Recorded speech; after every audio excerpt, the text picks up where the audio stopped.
제 며느리가 저를 독살하려고 했습니다.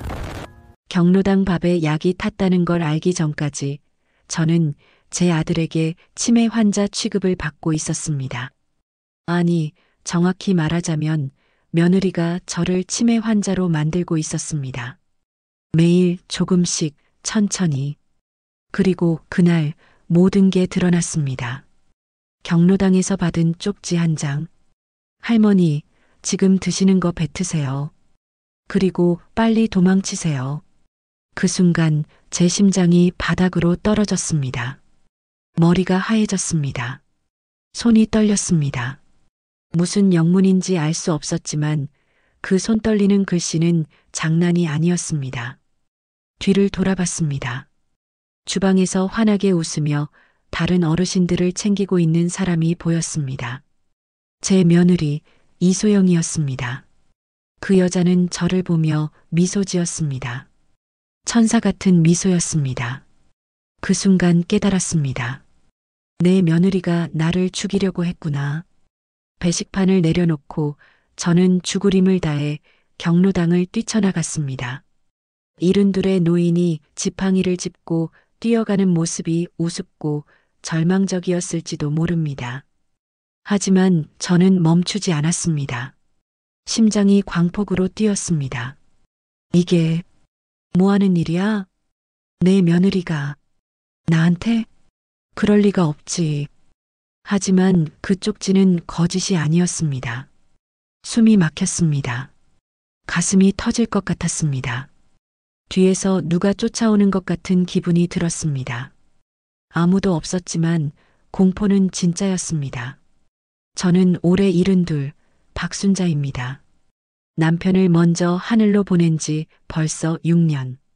자식들도 다 출가해서 이제 이 좁은 임대 아파트 한 칸에서 혼자 세월을 보내고 있습니다.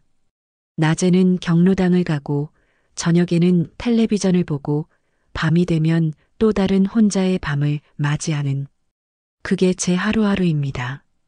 하지만 불평은 없었습니다. 자식들이 모두 잘 살고 있고 특히 아들은 며느리를 잘 만나 행복해 보였으니까요. 그게 이 나이 먹은 엄마가 바라는 전부였습니다. 제 남편이 남겨준 작은 상가 건물이 있었거든요. 강남 쪽에 위치한 그 건물은 적지 않은 가치가 있었습니다. 남편이 평생 악착같이 모아서 만든 우리 가족의 유산이었습니다. 아들이 사업을 시작하면서 자금이 필요했을 때 저는 그 건물을 팔기로 결심했습니다. 자식 잘 먹고 잘 살기 위해서라면 제 재산쯤이야 하는 마음으로 어차피 제가 죽으면 아들 것이 될 거 아니겠어요? 그 돈이 10억이 넘었습니다. 며느리는 제 앞에 무릎까지 꿇고 울었습니다. 어머니, 이 은혜 절대 잊지 않을게요. 제가 평생 어머니 모시고 효도할게요. 제 목숨 바쳐서라도 어머니 편하게 해드릴게요. 그 눈물이 진짜였을까요? 아니면 처음부터 그 모든 게 거짓이었을까요? 그날 며느리는 제 손을 꼭 잡고 이렇게도 말했습니다. 어머니, 저희랑 같이 사세요. 어머니 방도 따로 준비했어요. 넓고 햇볕도 잘 들어요. 어머니는 이제 저희 집에서 편안하게 지내시면 돼요. 그 말에 저는 감동했습니다. 정말로요. 역시 우리 며느리는 착하구나. 우리 아들이 사람 복이 있구나. 그렇게 생각했습니다. 그 돈이 넘어간 지 불과 석 달이 채 되지 않아 며느리는 저를 이 작은 임대 아파트로 내보냈습니다. 어머니, 저희 집은 애들 때문에 시끄럽고 복잡하잖아요. 이쪽이 공기도 좋고 경로당도 가까워서 친구분들 사귀시기에도 그만이에요. 저희는 주말마다 뵐 테니까요. 말은 번지르르 했습니다. 마치 저를 위한 배려인 것처럼. 하지만 그건 시작에 불과했습니다. 처음엔 그래도 참았습니다. 그래, 젊은 사람들은 복잡한 게 싫을 수도 있지. 나도 젊었을 때 시어머니가 부담스러웠으니까. 하지만 뭔가 이상했습니다. 주말마다 온다던 약속은 한 달에 한 번으로 줄었고 그것도 1시간 정도 얼굴만 비추고 가는 수준이었습니다. 전화도 거의 안 받았습니다. 어머니, 죄송해요. 회사 일이 너무 바빠서요. 조만간 꼭 갈게요. 똑같은 말만 반복했습니다. 하지만 이상하게도 며느리는 경로당에는 자주 나타났습니다. 경로당 근처 이 임대 아파트로 이사를 온 후 며느리는 일주일에 2-어 번씩 찾아오기 시작했습니다. 손에는 항상 무언가 들고 어머니, 이거 제가 한약사한테 특별히 달라고 했어요. 어머니 기력 챙기셔야죠. 이거 드시면 머리도 맑아지시고 몸도 가벼워지실 거예요. 또는 이렇게 어머니, 제가 어제 밤새 끓인 거예요. 몸에 진짜 좋은 반찬이거든요. 냉장고에 넣어두시고 조금씩 드세요. 특히 아침마다 꼭 드세요. 저는 그것도 모르고 애미야, 너희 살기도 바쁜데 뭐하러 이런 걸?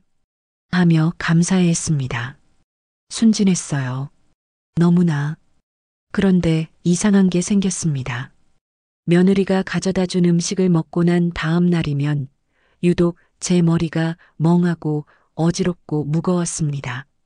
방금 했던 말도 깜빡깜빡 잊어버리곤 했어요. 처음엔 나이 먹으니까 그런가 보다 했습니다. 하지만 점점 이상했습니다. 일주일에 며칠씩 그런 일이 반복되었습니다. 특히 며느리가 가져온 음식을 먹은 날이면 더 심했습니다. 아침에 일어나면 제가 어제 뭘 했는지 기억이 안 났습니다. 경로당 친구들의 이름도 헷갈렸습니다. 냉장고 문을 열었다가 왜 열었는지 까먹고 멍하니 서 있곤 했습니다. 이러다가 진짜 치매 오는 거 아닌가? 그런 생각이 들 때마다 무서웠습니다. 그리고 더 무서운 건 며느리가 제 상태를 계속 물어봤다는 거였습니다. 어머니, 요즘 머리는 어떠세요? 아직도 깜빡깜빡하시죠? 어머니, 제가 지난주에 드린 약 드셨어요? 그거 꼭 드셔야 해요. 안 그러면 더 심해지실 수 있어요. 그 목소리에는 뭔가 뭐라고 표현할 수 없는 이상한 느낌이 있었습니다. 아들이 저를 찾아왔던 어느 날 제가 숟가락을 떨어뜨렸습니다. 탁 소리와 함께 어머니, 요즘 왜 이렇게 부주의하세요? 손도 막 떨리시고 저 정도면 걱정이 돼요. 아들의 표정이 진짜 걱정으로 흐려졌습니다. 그 순간 며느리가 끼어들었습니다. 여보, 안 그래도 제가 말씀드리려 했는데 그 목소리에는 무언가 거짓이 있었습니다. 하지만 아들은 못 들었던 것 같습니다. 어머니가 요즘 자꾸 이상한 말씀을 하세요. 저보고 누구시냐고 물으시기도 하고 같은 얘기를 10번을 반복하시기도 하고 그리고 경로당에서도 할머니들이랑 말다툼하시고 그러신대요. 뭐, 그게 정말이야? 어머니? 아들은 저를 바라봤습니다. 그 순간 제 얼굴이 화끈거렸습니다. 뭐, 내가 언제 그랬냐? 난 너의 얼굴을 못 알아본 적 없다. 난 절대로. 제 목소리가 떨렸습니다. 하지만 아들의 눈빛은 이미 변해 있었습니다. 제 말보다는 며느리의 말을 더 믿는 그런 눈빛으로 며느리가 아들의 팔을 잡고 조용히 말했습니다. 여보, 어머니가 또 기억 못 하시는 거예요. 어제도 제가 전화드렸을 때 저를 못 알아보셨어요. 누구세요? 라고 하시더라고요. 진짜 걱정돼요. 그 여자의 눈에서 눈물이 났습니다. 진짜 눈물처럼 보였습니다. 어머니, 아무래도 병원에 한번 가보셔야겠어요. 제가 봐도 좀 정상이 아니세요. 치매 검진을 한번 받으셔야 할 것 같아요. 나는 정상이다. 너희가 나를 이상하게 만드는 거야. 제 목소리가 커졌습니다. 하지만 아들과 며느리는 서로를 바라보며 고개를 끄덕였습니다. 아, 어머니 상태가 정말 심각하구나라는 표정으로 그날 밤 저는 자리에 누워도 잠을 이룰 수가 없었습니다. 천장을 바라봤습니다. 어둠 속에서 손이 부들부들 떨렸습니다. 며느리의 그 가증스러운 표정이 자꾸만 떠올랐습니다. 그 환한 웃음 뒤에 감춰진 그 악에 가득한 심장이. 내가 정말 이상한 걸까? 내가 진짜 치매에 걸린 걸까? 그런 생각이 들 때마다 제 자신이 무서웠습니다. 나조차도 나를 믿을 수 없었습니다. 며칠 후 며느리가 다시 경로당에 나타났습니다. 이번엔 봉사자 조끼를 입고 할머니들, 오늘 점심은 제가 특별히 준비했어요. 맛있게 드세요. 다른 할머니들은 모두 좋아했습니다. 소영이 씨 정말 효녀네요. 시어머니도 이렇게 잘 모시고. 며느리는 겸손하게 웃었습니다. 아니에요. 당연한 거죠. 우리 시어머니는 제게 너무 큰 은혜를 베풀어 주셨어요. 10억이라는 큰 돈을 선뜻 내주셨거든요. 그 은혜를 어떻게 갚겠어요? 다른 할머니들이 깜짝 놀랐습니다. 10억? 와, 박순자 씨 대단하시네요. 저는 그저 쑥스럽게 웃었습니다. 하지만 며느리의 다음 말이 제 심장을 얼어붙게 만들었습니다. 그런데 요즘 시어머니가 치매 증상이 좀 있으셔서 걱정이에요. 병원에 가자고 해도 안 가시려고 하시고, 혹시 할머니들께서 어머니 좀 설득해 주실 수 있으실까요? 그 순간 경로당의 모든 할머니들이 저를 바라봤습니다. 동정 어린 시선으로. 아, 순자가 치매구나. 그런 눈빛이었습니다. 저는 아무 말도 할 수 없었습니다. 입이 떨어지지 않았습니다. 며느리는 계속 말했습니다. 어제도 제가 전화드렸는데 저를 못 알아보셨어요. 그리고 집에 현금 500만 원을 두셨다가 어디 뒀는지 까먹으셨대요. 제가 너무 걱정돼서 경찰에도 신고할까 했는데, 난 그런 적 없어. 난 500만 원 같은 거 둔 적도 없어. 제 목소리가 터졌습니다. 하지만 할머니들은 저를 안타까운 눈으로 바라볼 뿐이었습니다. 며느리가 제 손을 잡았습니다. 어머니, 괜찮으세요? 다 괜찮아요. 제가 옆에 있잖아요. 그 손길이 소름 돋을 정도로 차가웠습니다. 그날 저녁 저는 경찰서에 갔습니다. 며느리가 저를 이상하게 만들고 있어요. 제가 먹는 음식에 뭔가 탔어요. 확인해 주세요. 경찰은 저를 보며 한숨을 쉬었습니다. 할머니, 며느리분이 전화 주셨어요. 할머니가 요즘 치매 증상이 있으셔서 이런 망상을 하신다고요. 병원 가보세요. 이게 망상이 아니에요. 진짜예요. 며느리가 저를. 할머니, 그런 말씀하시면 며느리분이 상처받으세요. 그분이 얼마나 할머니 걱정하시는데요. 오늘도 할머니가 혹시 경찰서 오실까봐 전화 주셨어요. 저는 경찰서를 나왔습니다. 다리가 후들거렸습니다. 아무도 내 말을 믿지 않아. 모두가 나를 미친 사람 취급해. 며느리는 완벽한 함정을 만들었습니다. 저를 치매 환자로 만들고 주변 사람들에게 저 할머니는 정신이 없으시다는 인식을 심어 놓았습니다. 그러니 제가 무슨 말을 해도 아무도 믿지 않는 거였습니다. 나조차도 나를 믿을 수 없게 만들었습니다. 그날 밤 저는 처음으로 생각했습니다. 차라리 죽는 게 나을까? 이렇게 미쳐가는 것보다 차라리. 하지만 뭔가 이상했습니다. 그 상가 건물 말이에요. 남편이 남긴 그 건물 말입니다. 최근에 그 지역이 재개발 구역으로 지정되었다는 소식을 우연히 뉴스에서 봤었습니다. 건물값이 최근 몇 개월 사이 2배 가까이 뛰었다고요. 그렇다면 10억으로 받은 그 돈은 사실 20억의 가치가 있었다는 말이 됩니다. 며느리는 그걸 알고 있었을까요? 그리고 며느리의 계획은 이것이었을 겁니다. 저에게 치매 유도 약물을 몰래 먹여서 제가 정신 차리지 못하게 만든다. 그 다음 아들 앞에서 저를 치매 어머니로 만든다. 그 다음은 아마도 이렇지 않을까요? 저를 정신이 온전하지 못한 사람으로 낙인 찍은 뒤 저의 남은 재산에 대한 권한을 빼앗아 간다. 혹은 더 노골적으로 저를 요양병원 같은 곳에 가둬버린다. 그리고 제 모든 재산을 독차지한다. 그렇게 생각하니 끔찍했습니다. 그리고 며느리가 최근에 경로당 봉사까지 자청했던 이유도 보였습니다. 제 주변 사람들, 즉 경로당 할머니들 앞에서 저를 치매가 있는 노인으로 소문내기 위함이었겠지요. 우리 시어머니가 요즘 치매가 있어서 말이에요. 그렇게 말함으로써 혹시 제가 나중에 목소리를 높여도 그 할머니 치매 있는 사람이구나라고 치부되게 하려는 것이었겠죠. 모든 게 맞춰졌습니다. 그 밤 저는 깨달았습니다. 이 여자는 내가 죽을 때까지 기다릴 생각이 아니었어. 그냥 나를 조종된 인형으로 만들어서 모든 재산을 빼앗아 가려고 했던 거야. 아니면 더 끔찍한 생각이 들었습니다. 혹시 정말로 나를 죽이려는 걸까?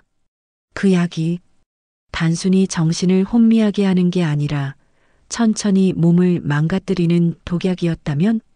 그렇다면 저는 지금 천천히 죽어가고 있는 거였습니다. 매일 조금씩 며느리의 손에 의해 그 순간 경로당에서 받았던 그 쪽지가 떠올랐습니다. 할머니, 빨리 도망치세요. 누가 보낸 걸까? 누가 나를 구하려는 걸까? 경로당 게시판의 봉사자 명단을 떠올렸습니다. 며느리 이소영, 그리고 김민지, 그 아가씨의 이름. 20살 정도 되어 보이는 젊은 여자였습니다. 밤 10시 저는 미친 듯이 그 번호로 전화를 걸었습니다. 손이 떨렸습니다. 전화벨이 울렸습니다. 한 번, 두 번, 세 번. 여보세요? 저기, 김민지 씨? 할머니, 깜짝 놀랐어요. 그 목소리에서 안도가 느껴졌습니다. 할머니, 지금 어디 계세요? 혹시 그 음식 드셨어요? 아니다. 안 먹었어. 다행이에요. 할머니, 지금 당장 안전한 곳으로 가세요. 그리고 저한테 주소 알려주세요. 제가 바로 찾아갈게요. 그런데 넌 어떻게? 할머니, 제가 봤어요. 며느리분이 할머니 음식에 이상한 걸 타는 거요. 전화 너머로 짧은 한숨이 들렸습니다. 할머니, 목숨이 위험해요. 정말로요.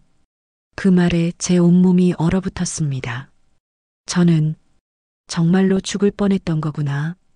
1시간 뒤 저는 민지 아가씨의 집에 있었습니다. 그 아가씨는 사회복지를 전공하는 대학생이었습니다. 민지 아가씨가 저를 안심시키며 말했습니다. 할머니, 사실 제 할머니도 2년 전에 돌아가셨어요. 제 할머니가 돌아가시기 전에 계속 이상한 말씀을 하셨어요. 내 엄마가 나를 이상하게 만들고 있어라고요. 그때 저는 할머니 말을 안 믿었어요. 그냥 치매라고 생각했죠. 민지 아가씨의 눈에서 눈물이 났습니다. 근데 할머니 돌아가시고 나서 우리 엄마가 갑자기 큰 돈을 쓰기 시작했어요. 보험금이었어요. 3억이요. 그리고 그 아가씨가 울었습니다. 그래서 저는 제 엄마를 의심했어요. 혼자서는 진실을 밝힐 수 없을 것 같아서 경찰에 제보했어요. 그때 담당하신 분이 강민호 형사님이에요. 형사님? 네. 강 형사님이 저희 할머니 사건을 조사하셨는데 증거가 부족해서 범인을 못 잡으셨어요. 하지만 형사님은 계속 이 사건을 추적하고 계셨어요. 민지 아가씨가 제 손을 꼭 잡았습니다. 할머니, 제가 오늘 할머니 식판에서 챙긴 가루가 있어요. 그리고 며느리분이 다른 사람이랑 통화하는 것도 몰래 녹음했어요. 이 증거들을 강 형사님께 드리면 이번엔 범인을 잡을 수 있을 거예요. 그런데 나 혼자서 어떻게? 할머니, 저 혼자서는 이걸 해결할 수 없어요. 민지 아가씨가 진지하게 말했습니다. 하지만 제가 아는 강민호 형사님이 계세요. 그분이 이 조직을 계속 추적하고 계셨어요. 제가 오늘 챙긴 이 가루 샘플이랑 녹음 파일을 형사님께 드리면 이번엔 잡을 수 있을 거예요. 형사님을 만나야 한다는 거야? 네, 할머니. 내일 형사님을 만나러 가요. 제가 같이 갈게요. 그날 밤 저는 민지 아가씨의 집에서 잤습니다. 처음으로 안전하다는 느낌이 들었습니다. 누군가가 나를 믿어주는 사람이 있다는 것만으로도. 다음 날 아침 민지 아가씨와 함께 경찰서로 갔습니다. 강민호 형사님은 40대 중반으로 보이는 날카로운 눈빛을 가진 분이었습니다. 박순자 할머니, 처음 뵙겠습니다. 강민호 형사입니다. 안녕하세요. 강 형사님이 제 앞에 앉았습니다. 민지 씨 할머니 사건을 제가 담당했었습니다. 그때 범인을 못 잡은 게 평생 한으로 남아 있었죠. 그 목소리에는 무거운 책임감이 느껴졌습니다. 이 조직은 제가 2년간 추적하고 있었습니다. 최소 10년간 20명 이상의 노인을 같은 수법으로. 하지만 결정적 증거가 없었습니다. 강 형사님이 민지 아가씨에게서 받은 작은 비닐봉지를 들어보였습니다. 민지 씨가 가져온 이 약물 샘플, 그리고 할머니의 증언이 있다면 이번엔 다릅니다. 정말 잡을 수 있나요? 네. 제가 국과수에 이 약물을 긴급 감정 의뢰하겠습니다. 그리고 할머니 명의로 된 보험 가입 내역도 조회해 보겠습니다. 혹시 할머니가 모르시는 보험이 있을 수 있어요. 보험? 네. 이런 범죄 조직들은 피해자 몰래 거액의 생명보험을 가입시킵니다. 그리고 강 형사님이 잠시 멈췄습니다. 피해자를 천천히 죽입니다. 제 심장이 멈춘 것 같았습니다. 그리고 함정 수사를 준비하겠습니다. 함정 수사요? 네. 할머니께서 미끼가 되어주셔야 합니다. 내일 다시 경로당에 가셔서 아무것도 모르는 척 하세요. 그럼 저희가 현장에서 범행을 잡겠습니다. 위험하지 않을까요? 제가 24시간 보호하겠습니다. 저희 팀원들이 할머니 주변에 항상 있을 겁니다. 강 형사님의 눈빛이 단호했습니다. 할머니, 이 악당들을 반드시 잡겠습니다. 저를 믿어주세요. 그 말에 저는 고개를 끄덕였습니다. 그날 밤 저는 처음으로 알았습니다. 세상에는 악마가 있지만 천사도 있다는 것을. 민지 아가씨 같은 천사가, 강 형사님 같은 정의로운 사람이. 그리고 저는 결심했습니다. 이 악마들을 무너뜨리겠다고. 제 목숨을 걸고서라도. 다음 날 아침 강민호 형사님에게서 전화가 왔습니다. 할머니, 약물 감정 결과가 나왔습니다. 지금 만나뵐 수 있을까요? 1시간 후 저는 다시 경찰서에 있었습니다. 민지 아가씨도 함께였습니다. 강 형사님이 서류를 펼쳐 보였습니다. 국과수 감정 결과입니다. 이 가루는 벤조디아제핀 계열의 향정신성 약물로 장기 복용 시 기억장애, 인지장애, 치매 유사 증상을 일으킬 수 있습니다. 그럼 제가 미친 게 아니었던 거네요. 네, 할머니. 할머니는 정상이십니다. 누군가가 의도적으로 할머니를 아프게 만든 겁니다. 강 형사님이 또 다른 서류를 꺼냈습니다. 그리고 할머니 명의로 가입된 생명보험이 있습니다. 3년 전에 가입되었고 보험금은 5억입니다. 5억? 저는 그런 보험 가입한 적 없는데요. 며느리분이 할머니 도장을 몰래 사용한 것 같습니다. 수익자는 아드님으로 되어 있고요. 제 머리가 하얗게 변했습니다. 그리고 더 충격적인 사실이 있습니다.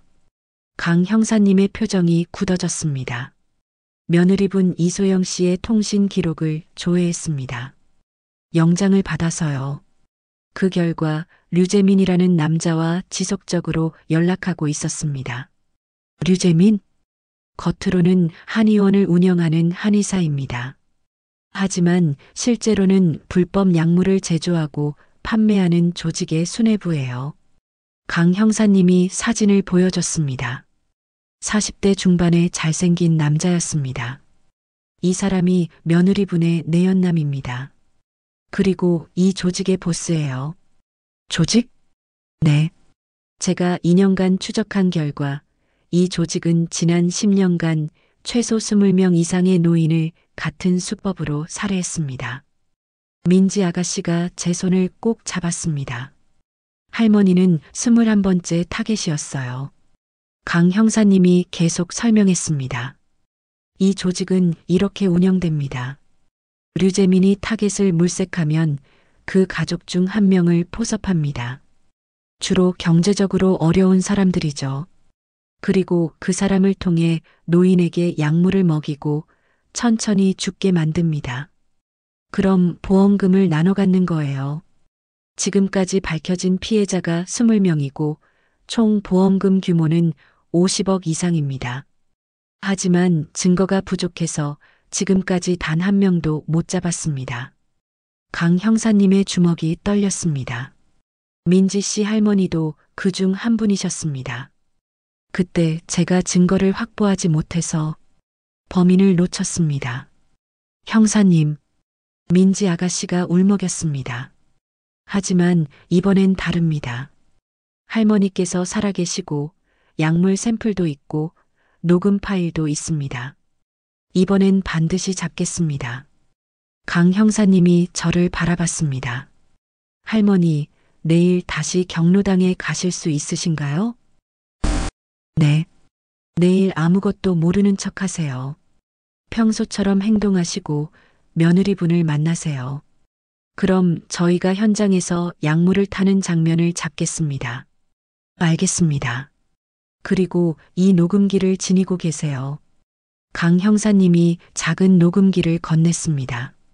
며느리분과 대화를 많이 나누세요. 혹시 자백을 받아낼 수 있을지도 모릅니다.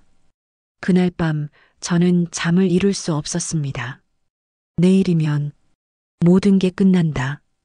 다음 날 아침 저는 다시 경로당을 찾았습니다.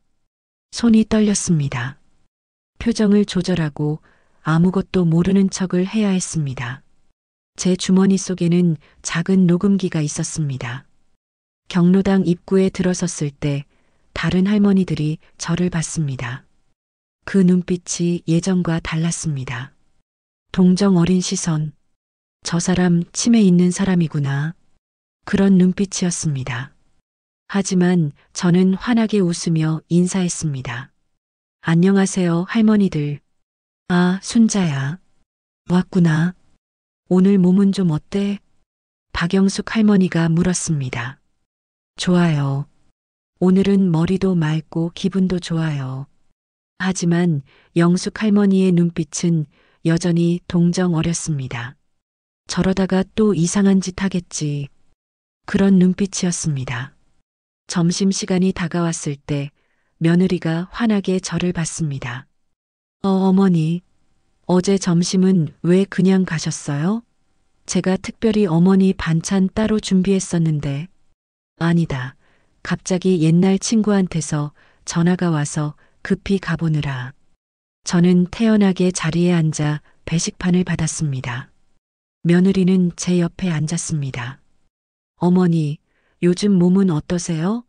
제가 드린 약 드시고 계세요? 응, 먹고 있어. 그런데 말이야. 저는 조심스럽게 말을 꺼냈습니다. 요즘 자꾸 깜빡깜빡하는 게 약이 효과가 있는 건지 잘 모르겠어.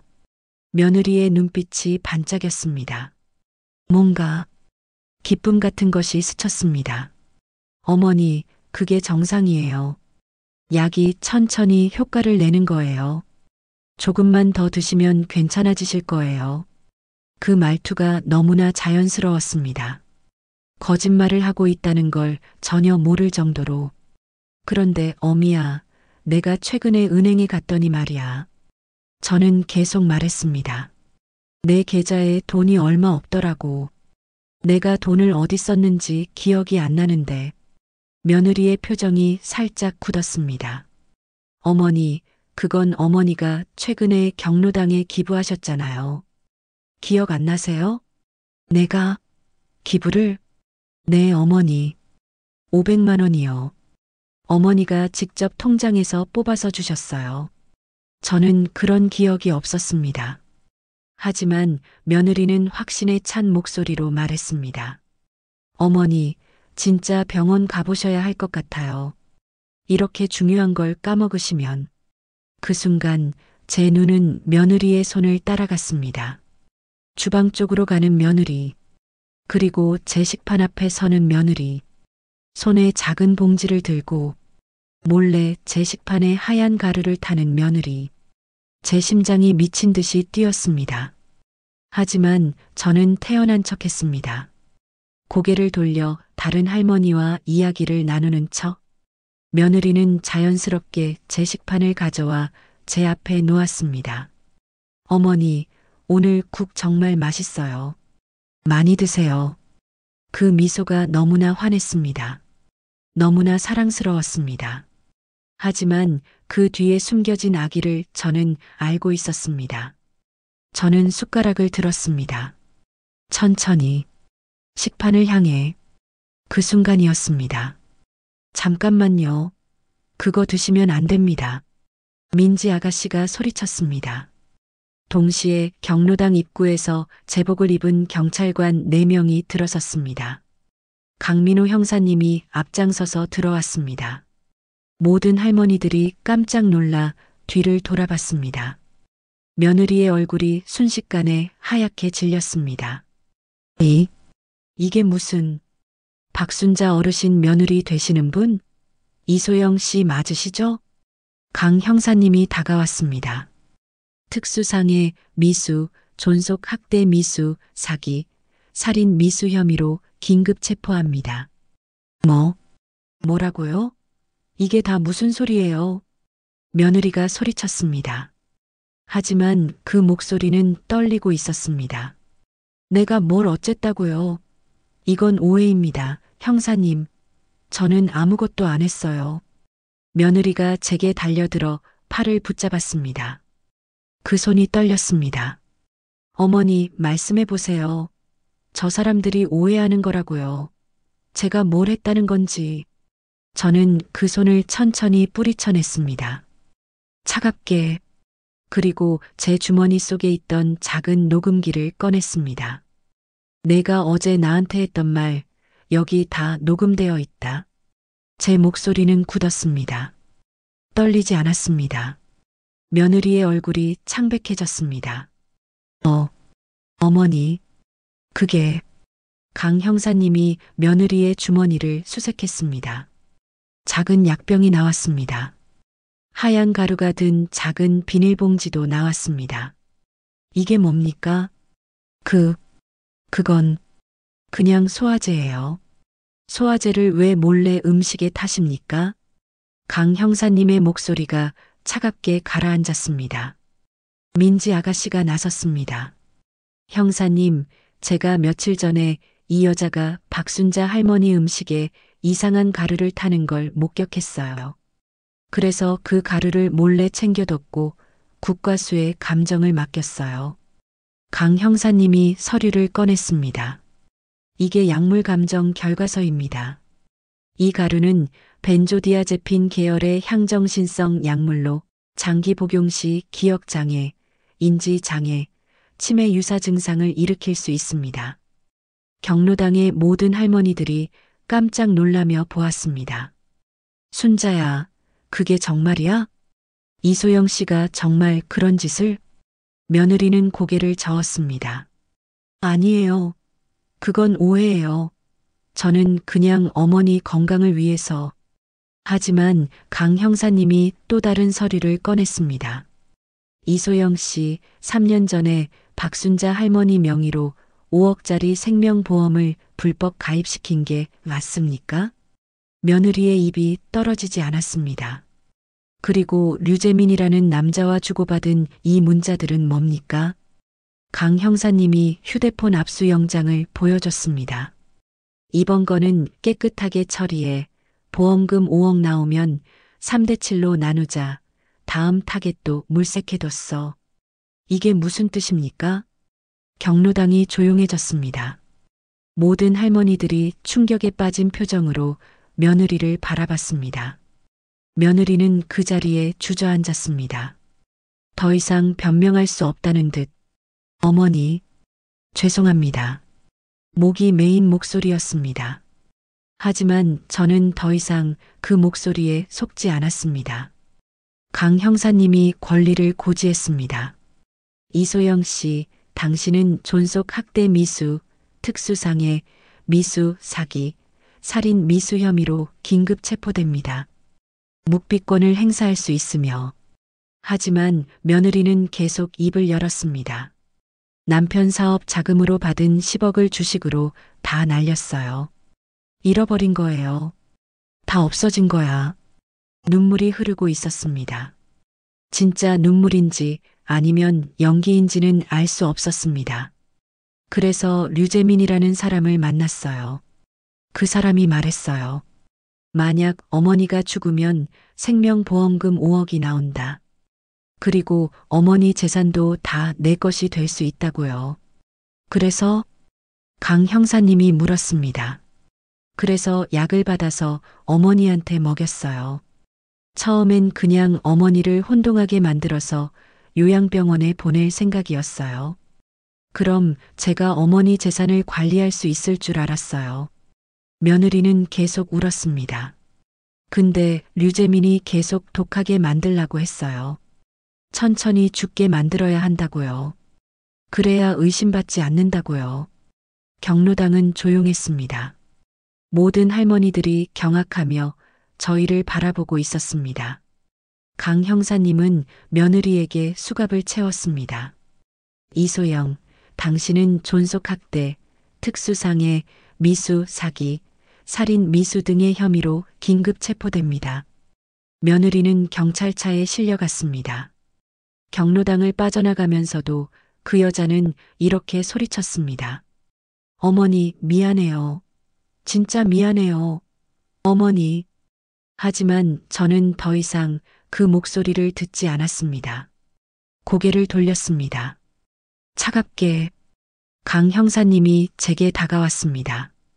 할머니, 정말 잘하셨습니다. 이제 괜찮을 겁니다. 민지 아가씨는 제 손을 잡고 있었습니다. 할머니, 정말 용감하셨어요. 경로당의 모든 할머니들은 저를 보며 눈물을 흘렸습니다. 순자야, 정말 힘든 일이었구나.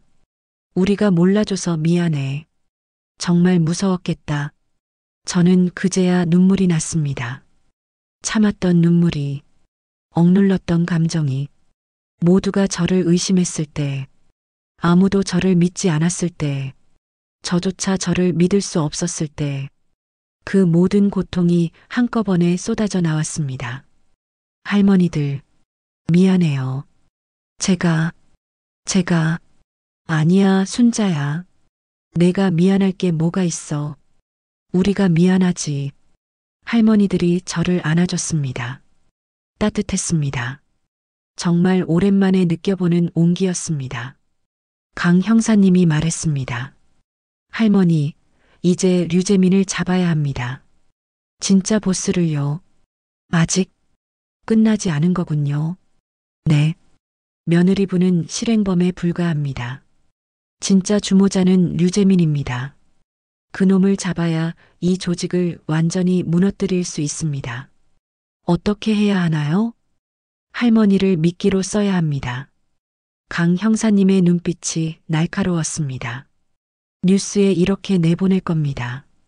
박순자 할머니, 거액의 보험금 수령 예정. 혼자 살아 노후 자금 풍조. 이렇게요. 그럼 류재민이 다시 접근할 겁니다. 위험하지 않을까요?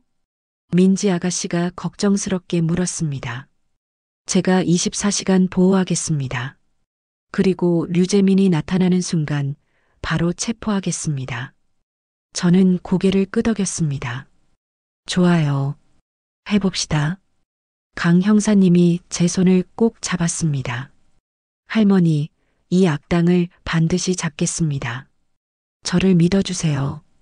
그날 밤 저는 알았습니다. 정의는 결국 승리한다는 것을, 그리고 세상에는 아직 희망이 있다는 것을. 일주일 후 뉴스에 기사가 떴습니다.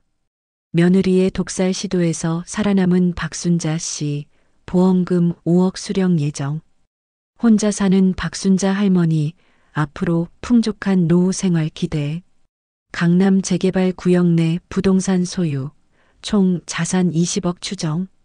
기사는 저를 돈 많은 혼자 사는 할머니로 묘사했습니다. 완벽한 미끼였습니다. 강민호 형사님이 말했습니다. 할머니, 이제 류재민이 움직일 겁니다. 100% 확신합니다. 형사님은 제 주변에 24시간 감시 체계를 구축했습니다. 제 아파트 주변에 형사들이 잠복했고 CCTV도 추가로 설치했습니다. 저는 평소처럼 생활했습니다. 경로당에 가고 시장에 가고 산책을 했습니다. 하지만 항상 뒤에서 누군가 저를 지켜보고 있다는 느낌이 들었습니다. 경찰이 아닌 다른 누군가. 사흘째 되던 날 낯선 남자가 저에게 다가왔습니다.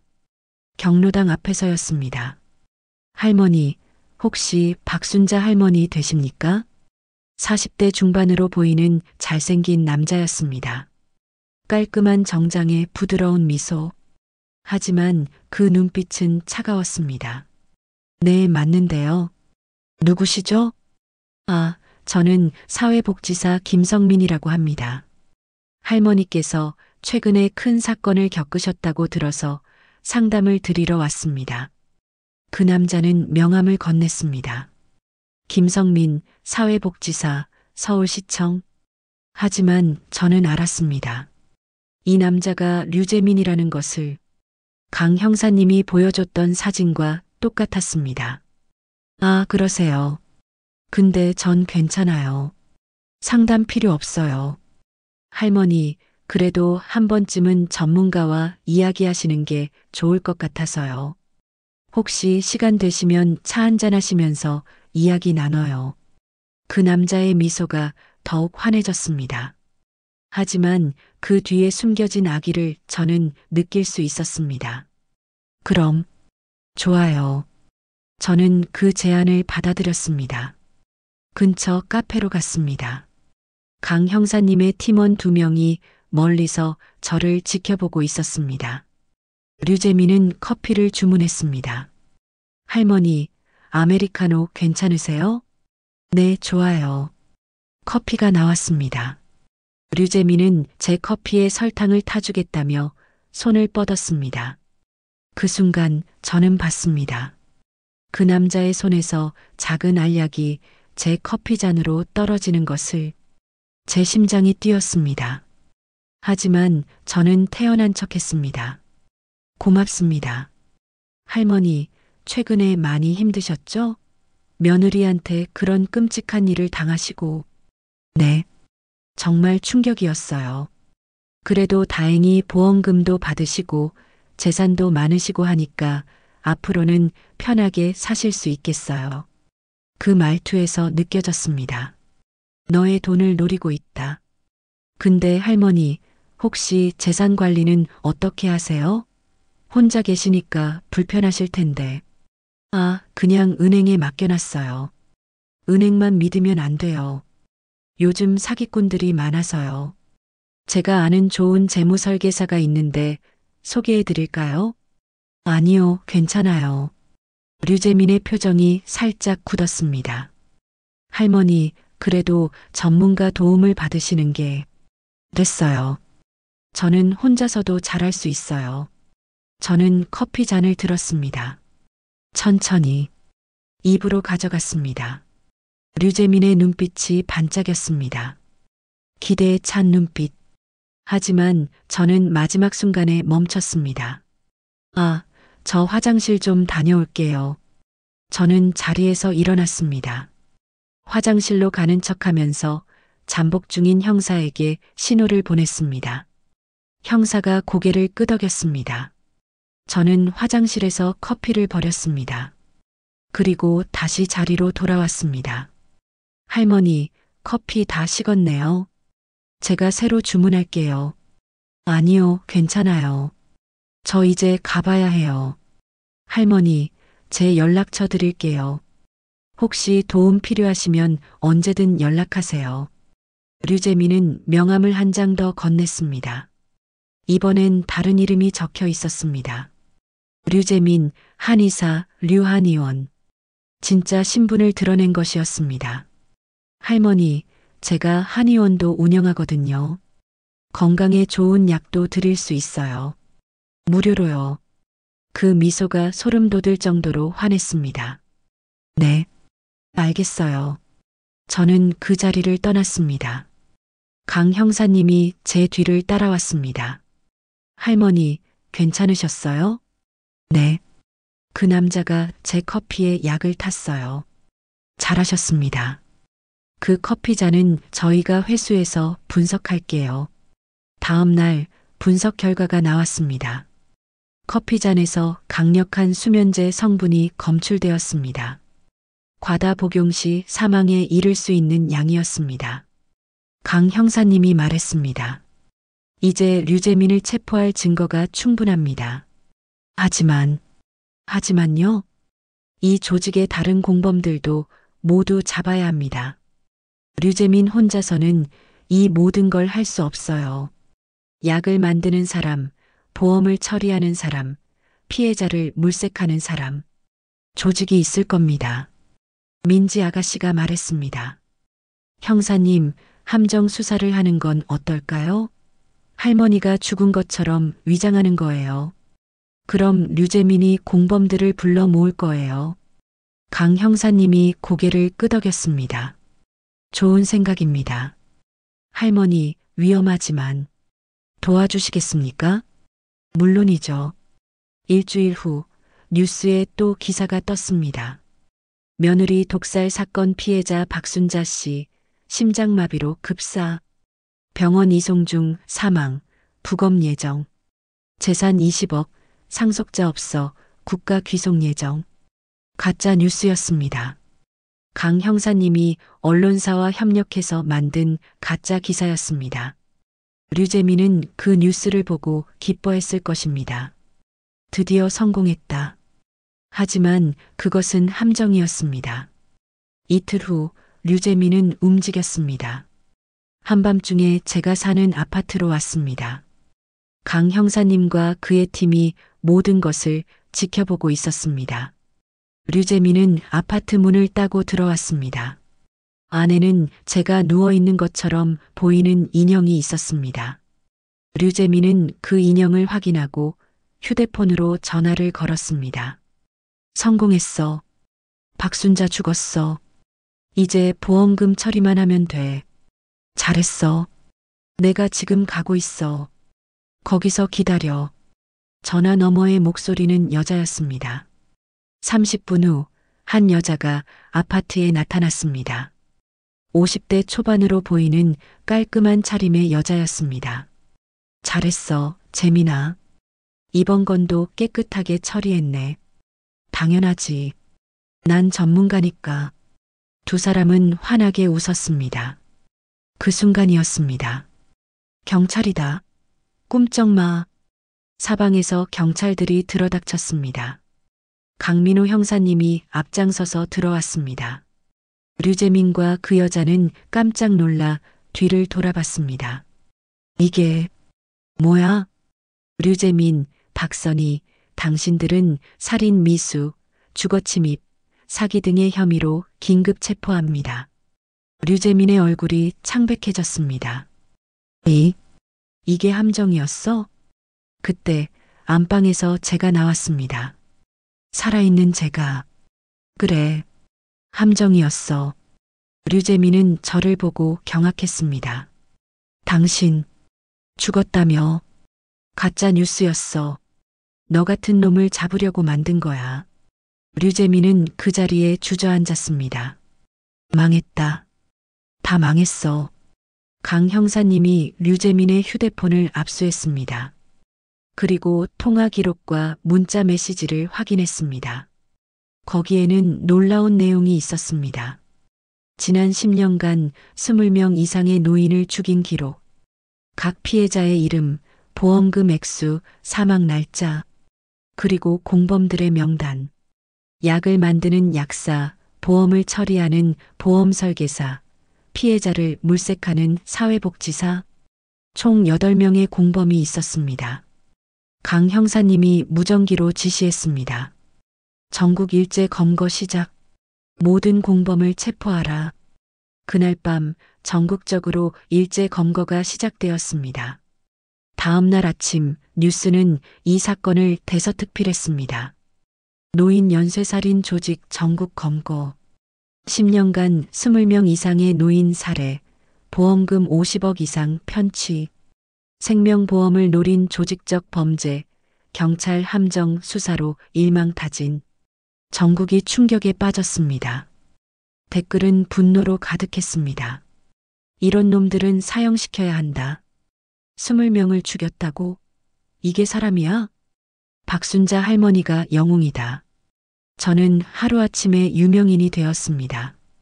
인터뷰 요청이 쏟아졌습니다. 하지만 저는 모두 거절했습니다. 단 한 번 제가 직접 원한 인터뷰만 했습니다. 전국 생방송이었습니다. 저는 카메라 앞에 앉았습니다. 민지 아가씨와 강민호 형사님이 제 옆에 있었습니다. 앵커가 물었습니다. 할머니, 이번 사건을 겪으시면서 가장 힘들었던 순간이 언제였나요? 저는 잠시 생각했습니다. 그리고 대답했습니다. 아무도 제 말을 믿지 않았을 때요. 제 아들도, 제 친구들도, 경찰도, 심지어 저 자신조차 제가 미쳤나 싶었을 때, 그때가 가장 힘들었어요. 그럼 어떻게 버티셨나요? 이 두 분 덕분이에요. 저는 민지 아가씨와 강 형사님을 바라봤습니다. 민지 아가씨가 저를 믿어줬어요. 그리고 강민호 형사님이 저를 구해주셨어요. 그게 제게는 가장 큰 힘이었어요. 민지 아가씨와 강 형사님의 눈에서 눈물이 났습니다. 재판은 빠르게 진행되었습니다. 증거가 명확했기 때문입니다. 류재민은 무기징역을 선고받았습니다. 며느리 이소영은 징역 25년을 선고받았습니다. 다른 공범들도 각각 10년에서 20년의 징역형을 받았습니다. 재판장은 이렇게 말했습니다. 피고인들은 고령의 친인척을 상대로 계획적이고 지속적인 약물 투여를 통해 신체적, 정신적 피해를 입혔으며 생명보험금을 노리고 조직적으로 살인을 시도한 매우 악질적인 범죄를 저질렀습니다. 범죄의 수법이 지능적이고 악의적이며 피해자가 다수인 만큼 엄한 처벌이 불가피합니다. 특히 주모자 류재민은 반성의 기미가 전혀 보이지 않으므로 가석방 없는 무기징역을 선고합니다. 법정에서 류재민이 소리쳤습니다. 이건 불공평해. 나만 무기징역이야? 이소영도 공범이잖아. 하지만 아무도 그의 말을 듣지 않았습니다. 며느리 이소영은 법정에서 저를 바라봤습니다. 눈물을 흘리며 어머니, 미안해요. 진짜 미안해요. 하지만 저는 고개를 돌렸습니다. 차갑게 더 이상 그 여자에게 줄 동정은 없었습니다. 재판이 끝난 후 기자들이 저에게 물었습니다. 할머니, 며느리를 용서하실 생각은 없으신가요? 없습니다. 그래도 며느리가 그렇게 후회하고 있는데, 후회는 범죄를 저지르기 전에 하는 거예요. 범죄를 저지른 후의 후회는 그냥 처벌이 무서워서 하는 거죠. 제 말은 단호했습니다. 그리고 그날 이후 저는 다시는 며느리나 아들에 대해 언급하지 않았습니다. 그들은 제 인생에서 지워진 존재가 되었습니다. 며칠 후 제 아들이 찾아왔습니다. 어머니, 제가 죽을 놈입니다. 제가, 아들은 저의 앞에 무릎을 꿇고 통곡했습니다. 하지만 저는 차갑게 말했습니다. 일어나거라. 어머니, 너도 피해자다. 내 마누라한테 속은 거니까. 하지만 너는 내 엄마보다 내 마누라를 믿었어. 그게 제일 아팠다. 어머니, 죄송합니다. 미안하다고 다 되는 건 아니야. 이제 가거라. 그리고 앞으로는 나한테 전화하지 마라. 저는 문을 닫았습니다. 차갑게. 저는 지금 민지 아가씨가 알아봐준 작은 요양원에서 지내고 있습니다. 감옥 같은 요양병원이 아니라 정말 몸과 마음이 편히 쉴 수 있는 곳입니다. 간호사들도 친절하고 같은 또래의 할머니들도 많고 무엇보다 제가 한 인간으로서 존중받는 느낌이 듭니다. 민지 아가씨는 지금도 주말마다 저를 친할머니라 부르며 찾아옵니다. 할머니, 제가 만든 미역국이에요. 할머니 건강을 위해서요. 그 미역국을 먹을 때 저는 더 이상 의심하지 않습니다. 그 아가씨의 손으로 만든 음식이니까요. 진심이 담긴 음식이니까요. 저는 지금 진짜로 행복합니다. 보험금 5억은 민지 아가씨와 반반 나눴습니다. 그 아가씨가 거절했지만 제가 강제로 통장에 넣어줬습니다. 이 아가씨가 없었으면 나는 죽었어. 이 돈은 내가 받을 자격이 있어. 민지 아가씨는 그 돈으로 대학원에 진학했습니다. 사회복지학 석사과정입니다. 할머니, 저 할머니 같은 분들을 돕는 전문가가 되고 싶어요. 더 이상 억울한 노인이 없도록요. 그 말을 들을 때 저는 뿌듯했습니다. 제 고통이 헛되지 않았다는 생각이 들었습니다. 강민호 형사님도 가끔 찾아오십니다. 할머니 덕분에 2년간 못 잡던 조직을 일망타진했습니다. 정말 감사합니다. 아니에요, 형사님. 형사님이 저를 구해주신 거예요. 우리는 그렇게 서로에게 감사하며 살고 있습니다. 저는 지금 민지 아가씨와 함께 요양원 정원에서 차를 마시고 있습니다. 따뜻한 햇살이 내리쬐고 있습니다. 민지 아가씨가 말합니다. 할머니, 이 차 맛있죠? 제가 직접 끓인 거예요. 응, 정말 맛있다. 저는 그 차를 한 모금 마십니다. 의심 없이, 두려움 없이, 이제 저는 자유롭습니다. 과거의 고통에서 자유롭습니다. 배신의 상처에서 자유롭습니다. 그리고 새로운 가족과 함께 새로운 삶을 시작했습니다. 진짜 사랑이 무엇인지 알게 되었습니다. 진짜 가족이 무엇인지 알게 되었습니다. 이제 저는 행복합니다. 진정으로. 그리고 하늘을 올려다보며 남편에게 말합니다. 여보, 나 이제 괜찮아. 정말 괜찮아. 걱정하지 마. 바람이 불어옵니다. 따뜻한 바람이. 그 바람 속에서 남편의 목소리가 들리는 것 같습니다. 잘했어, 순자야. 정말 잘했어. 저는 미소 짓습니다. 행복하게. 오늘 이야기는 어떠셨나요? 여러분이라면 배신한 아들을 용서할 수 있으셨을까요? 댓글로 여러분의 생각을 들려주세요. 그리고 오늘도 인생 티타임과 함께 따뜻한 하루 보내시길 바랍니다. 구독과 좋아요, 알림 설정도 잊지 말아주세요. 오늘도 행복한 하루 되세요.